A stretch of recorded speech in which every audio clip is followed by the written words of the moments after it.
the way that these men see reality through the media with which they surround themselves.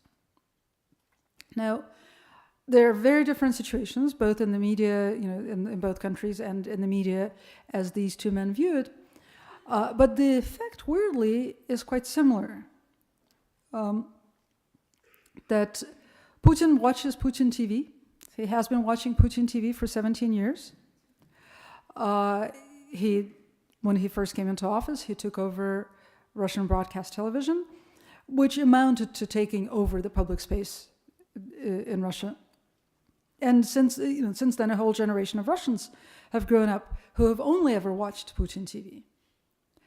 But because Putin watches Putin TV, which reflects back to him what he said in the morning, he believes what he said in the morning all the more because it's on TV.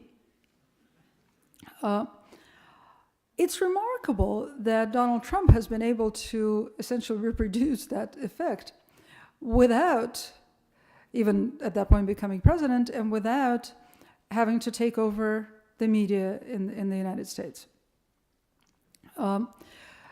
A brilliant thing that, and this is, I think, an example of really inventive and wonderful reporting that BuzzFeed did, I think, a week before the election. They analyzed, and this is one of the things that I think are beautiful about this reporting, is that it was actually, the data was available for anybody to mine.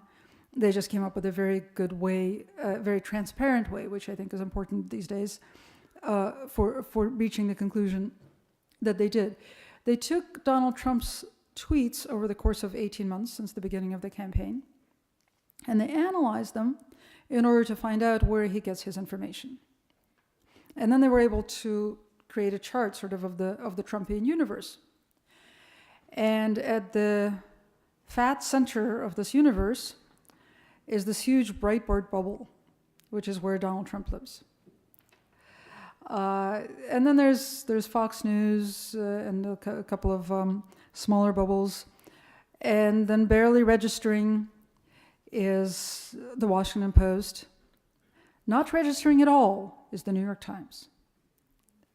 Not registering at all at that point was CNN. It's an important thing to understand because this man has already created a reality bubble for himself before he even came into office. That is his universe. That is what he knows. That is what he believes to be true, and everything that is not on Breitbart is not part of his reality. Some of you may recall that after Russia invaded Ukraine, Angela Merkel, the German chancellor, talked to Putin on the phone and was dismayed afterward, and she said he lives in his own reality. And a lot of people at the time understood her comment to mean that Putin is crazy, which I don't think is what she was saying. She was actually saying he literally lives in his own reality, in a reality of his own making.